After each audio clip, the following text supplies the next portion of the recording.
My name is Kyle. I turned 28 this year. I work as a display designer. Might be a job you don't hear about too often. From store window displays to coordinating event venues, I deal with quite a broad range of tasks. While many in this field work as freelancers, running their own businesses, I am currently employed by an event company. It's not that I lack the confidence to go freelance. It's just that I've found it hard to leave the company that I was introduced to by a senior during my student days, so here I am. Probably, I think I am more indecisive than most people. I struggle with making big decisions on my own. Recently, I've been getting more job requests from clients, specifically asking for me, but I just can't give up the stability. It frustrates me every day. One of my specialties is creating seasonal displays for store windows. This time, it was a project from a well-established department store. While many prefer to work right before closing, I prefer to work after the store is completely closed. I check again before the store opens the next day. This project is for a winter display. It's not for Christmas. It's a short-term project, so they often say, "We leave it to you." I love this "we leave it to you" thing. I enjoy looking at the client's face lightened up when they see the finished work. 90% of the job satisfaction I get comes from this moment. The remaining 10%, I guess, is for the money to live by. I text the person in charge to report the completion of the job and exit through the employee entrance. I love the air at the end of fall, the beginning of winter. I decided to take a little detour on my favorite road on the way home. It's just before 10 p.m. The crowd was slowly starting to mix with those who are a bit drunk. What I like is the cobblestone sidewalk. Lots of store windows on both sides. Each store has different approaches to displays. Some stores do it themselves, while others hire professionals like me. Even for displays of the same season, the taste varies depending on the store and the designer. I enjoyed walking and observing this diversity. Walking slowly and gazing at the window displays. Many places are dimly lit, but there were also stores illuminated with bright light-ups. After observing for a while, you start to recognize who might have designed certain displays. It's quite intriguing. I stopped in front of a window display, possibly the work of a senior colleague. It was a gorgeous display, a typical style of his. At that moment, I could hear the sound of high heels clacking. The sound was so decisive and confident that it took my attention. I always thought that the strength of one's will stood out in such ways. The moment those footsteps were about to pass me by, the shadow of a person faltered. I reflexively extended my arm. I managed to prevent her from falling. "Sorry, thank you," a female voice said within my arms. Her hair was loosely tied back, wearing under-rim glasses. Bright red lipstick symbolizing her strong posture. She looked like a competent woman. "My heel that caught," she said, tilting her head back to check her heels. Indeed, a slender heel had broken off. It's a common accident on these cobblestone streets. "I'm glad you weren't hurt," I said, offering her my shoulder. She was tall, maybe because of the high heels, but our eyes met and I was slightly surprised. I recall my ex-girlfriend was also tall. She was always self-conscious about it and wore flat shoes. "I still have a business dinner to attend. This is troubling." She seemed more annoyed than worried, looking at the broken heel. While her slim fingers were still holding onto my shoulder, I could feel my heart racing, but she seemed completely oblivious to it. Looking at the snapped heel, a thought crossed my mind. "What's your shoe size?" At my sudden question, she answered 6 inches, looking puzzled. "Perfect." I took out a pair of high heels from the bag I was holding. It was a pair of black high heels with a slim 3-inch heel. "You can have these if you'd like." She looked at me and then at the high heels alternately. And then she smiled softly. Her smile somehow blooms like a flower, and it's quite breathtaking. "Thank you, this really helps." She casually discards her broken heels and changes into the shoes I offered her. She clicks her heels on the spot, checking the comfort. "They fit perfectly. Thank you. I intended to use these high heels for a display this time, but in the end I didn't use them. Never thought they would come in handy in such a situation." "Are these your girlfriend's?" "No, they are not. They are brand new," I hastily answered when she asked with upturned eyes. I explained that I am a display designer and these high heels are just props. "I see. I'll return the favor someday. Can I have your business card?" She tilts her head slightly and smiles, but she has an overwhelming presence. I can't refuse and hand over my business card. She carefully stores it away. "Thanks, Kyle." She leaves while waving her hand. I could only watch her retreating figure. Only the broken high heel remains in my hand. I deeply regretted not getting her business card when I got home. A month has passed since I met her. The broken high heels are quietly placed in my room. Gathering various things that might be used in a display could be an occupational hazard. As long as I have this, I can meet her again. I had such a superstitious feeling. I walked the cobblestone streets at the same time a few times but couldn't find her. Unconsciously, my feet would take me to the cobblestone streets. Walking the cobblestone streets on Sunday night, when I met her, had become a habit before I realized it. That's when it happened. My job that day was to coordinate the venue for an event. I meticulously discussed with the person in charge and prepared thoroughly. The event, themed Winter Encounter, was a matchmaking event. To relax the nerves, a soft cream color, a slightly muted pink, and a light brown were used. I heard the event was mainly for people in their 30s. I arranged everything carefully to maintain a calm atmosphere.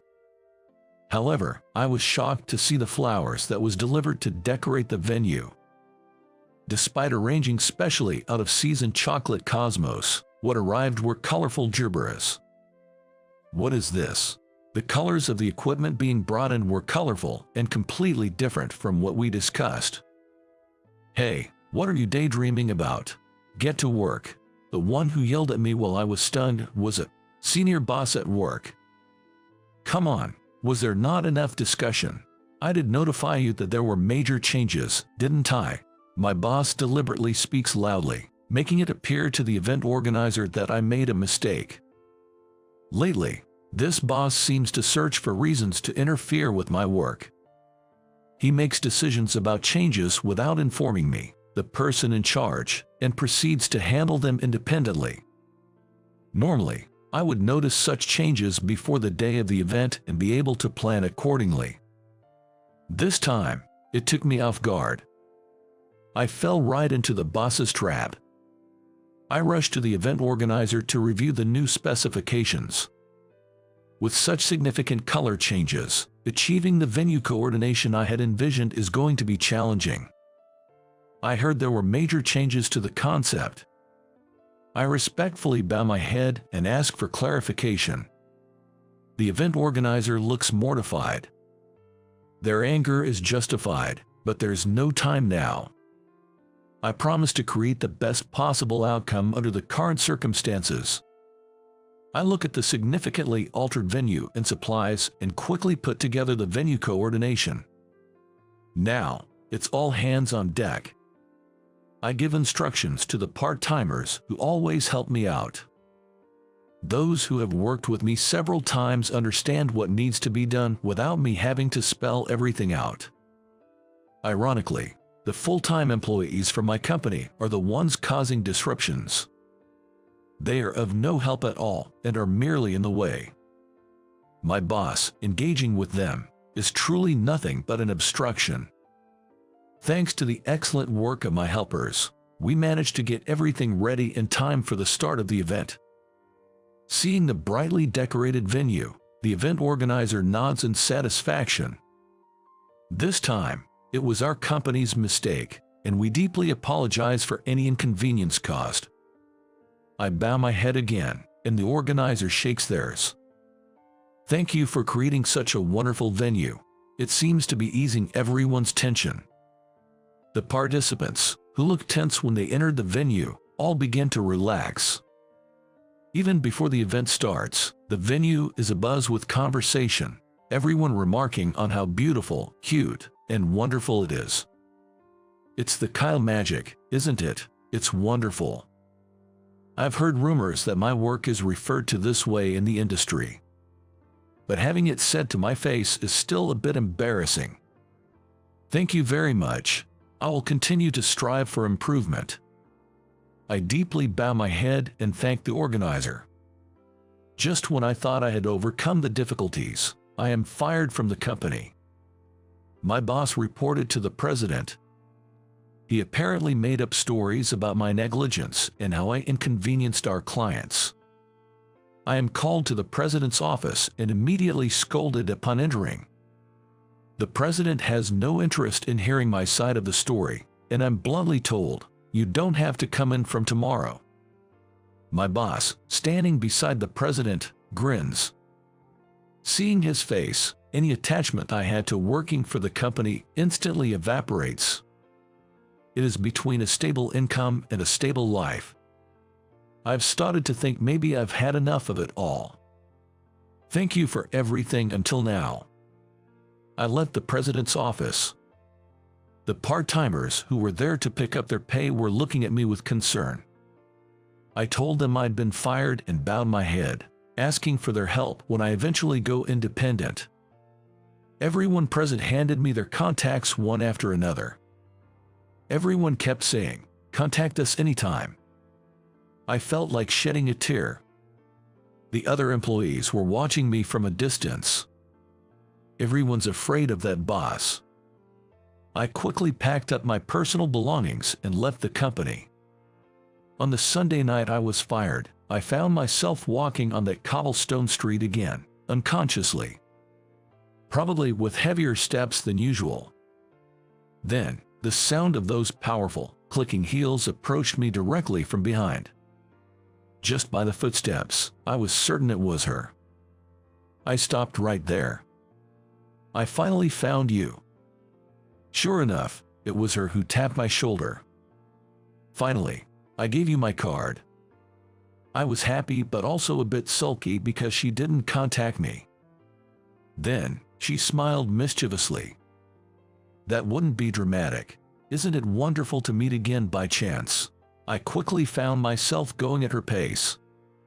She wanted to thank me for the shoes, and I let her take me to her favorite bar without resisting. We sat at the counter, and she introduced herself again. Her name was Karen. She gave me her business card, saying she worked at an advertising agency. I was surprised to see her title as sales manager. My first impression of her as a competent woman seemed right. Let's toast to our reunion. She, who loves champagne, drained her first glass in no time. I'm not much of a drinker, but I felt like drinking today. As I accompanied her, the pace progressively quickened. No matter how much she drank, her complexion didn't change, whereas I was hammered. I ended up telling Karen, whom I had only met twice, that I got fired today. As I recanted the day's events, the frustration swelled up. She was listening to my story intently. The latter half was mostly grumbling, I think, but she didn't make a single unpleasant face. I opened up, fueled by the liquor, about how I had actually wanted to be independent all along. I see, it must have been tough. I almost tear up as I hear those kind words. Your life might change in ways you can't imagine from now on. With her words as the last thing I remember, my memory blacks out. When I come to, I find myself on my bed in my apartment. It seems like she had to take the drunk me home. I had such a great time with her, but it's such a shame I can't remember the latter part of the evening. I gently trace my fingers over the high heels she left in my room. Then I notice something off, a feeling I didn't have before. Curious, I peek inside the broken heel and find a message from her. Aha, I think it must have her contact info, but my hopes are quickly crushed. The message from her read, "Don't let the drink drink you." She must have left it when she brought the drunk me inside the house. It was so like Karen, I couldn't help but laugh. But how should I contact her if I want to? I can't just barge into the office, and it seems my only option is to keep visiting that cobblestone street. Can I just run into her by chance if I go to that bar? Thinking this far, I realize something. I'm head over heels for her. But she's a manager in a major advertising agency, and currently, I'm just an unemployed guy. She seems exactly like the unreachable, illustrious flower. I need to decide what to do about a job soon. Otherwise, I feel like I won't be able to confess to her. I started by contacting my friends from university. A few days later, I was awakened early in the morning by the ringtone of my cell phone. The screen displayed my ex-boss's name. I didn't want to answer, so I ignored it, but the relentless calls from my ex-boss continued. Finally, I had no choice but to answer, and I could hear the panicked voice of my ex-boss. "Hey Kyle, come to the office immediately." Huh? What could he want with me after firing me? Why? I asked, but his explanation was not to the point. He just insisted I should come to the office. He was so persistent that I finally caved. All right, I'm on my way. I didn't want to hear anything more from the boss, so I cut the call after replying. Is this going to be another hassle? A hint of uneasiness crosses my mind. Since I've said I'll go, I have to. I got up from the bed and rushed to the washroom. Returning to the company after a long while, I found it had a more distressed atmosphere than before. My ex-boss, who seemingly couldn't wait for my arrival, rushes over with urgency in his eyes. "Finally, you're here. There's something crucial we need to talk about." His sudden statement leaves me with an uneasy feeling. I'm led to the reception set, where the president is seated before me. "Can you consider retracting your dismissal?" The president's words were unbelievable. I was expecting some kind of complaint and feel blindsided. After yelling at and firing people without any consideration for explanations, what does he want now? I can't help but find it amusing. "What? Why now? You were the one who fired me." I unintentionally let out what I truly feel. The president frowns at my words. Regret is written all over his face. Something seems to have changed. "Actually, we're in a bit of a trouble." The president begins to explain. "It seems that the moment I was let go and left the company, clients began leaving one after another. The company is apparently facing a severe decrease in work, enough to threaten its existence. This must be the reason for the office's distressed atmosphere. Every client that broke the contract asks if they can contact you. They say it's not negotiable with anyone else." The president is finally holding his head in his hands. He must have absolutely not wanted to call me back after firing me. The president was a proud man. "Hold on.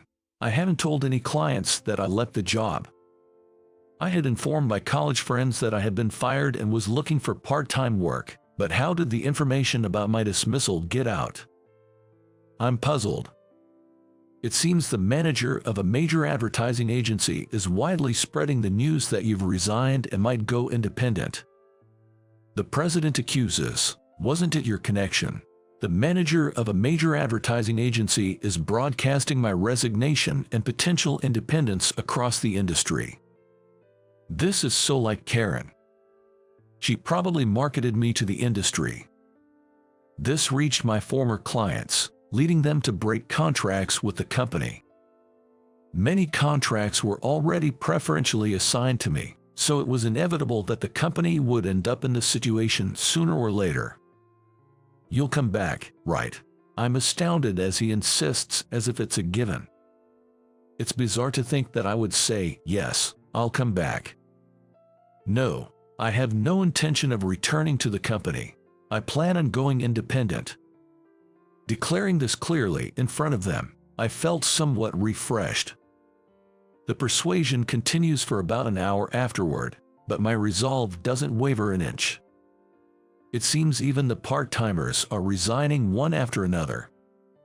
It seems I'm going independent, that's the reason apparently. Rather than working at this company, they want to work with me. The boss distinctly told me he was told so. The persuasion went on endlessly, but somehow, I shook it off and left the company. I thought I would never come back. I strangely felt liberated. I realize now that I was the one who had shackled myself.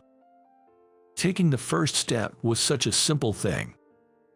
On the way to the station, my phone rang, signaling an incoming call. An unknown number was displayed on the screen. With trepidation, I answered, and it was Karen. "Did I manage to return the favor a bit?" she said in a voice filled with conviction, almost making me laugh. "You're well informed, just like a proficient general." It wasn't a coincidence that my phone rang the moment I left the company. I'm sure of that. "I have my little birds everywhere," Karen said, laughing. She would do such a thing. Probably, there are people in the company I was working for who are in contact with her. "I thought you wrote my number, but you only left a message. Isn't that too horrible?" Remembering the message, I try a bit of sarcasm. Then she said, "Look at your phone." Wondering what it was about, I looked at the back of my phone, and there was a hastily written cell number. "I did tell you, to you who were totally drunk." Karen said she wrote it with a permanent marker so it wouldn't erase. Since I didn't have a phone case, it was written directly on it. Will this erase? Is there a need to erase it? I make a wry smile at Karen's ever-bold words. I feel like I can't win against her. "By the way, about the job."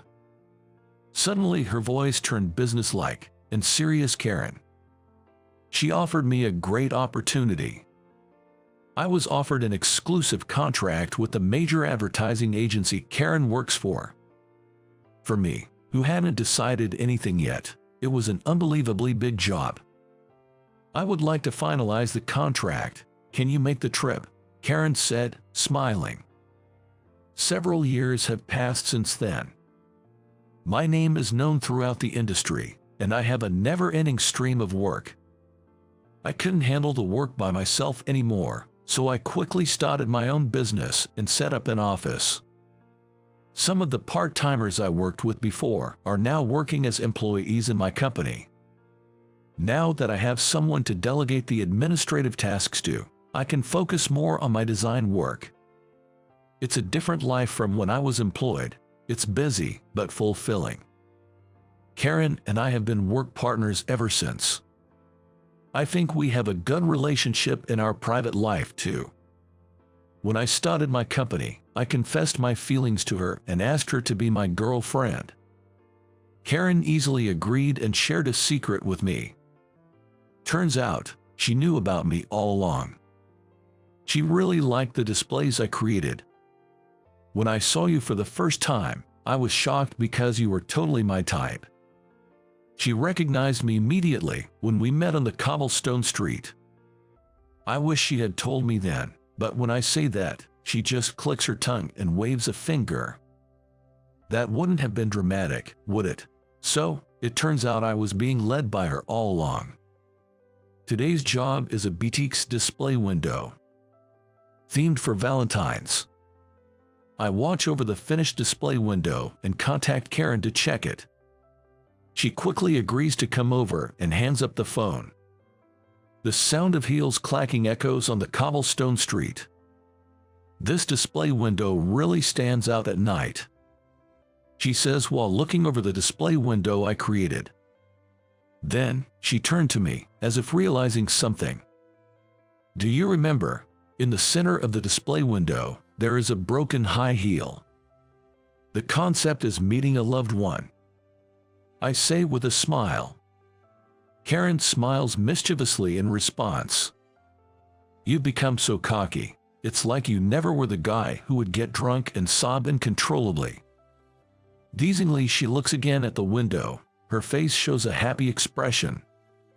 Then I softly pull out my secret weapon and kneel at her feet. "I know the rule is a 3-month salary for a ring, but for you, it's this," I say as I gently remove one of her high heels and slip on an unbelievably high and surprising Louboutin heel. She squints happily.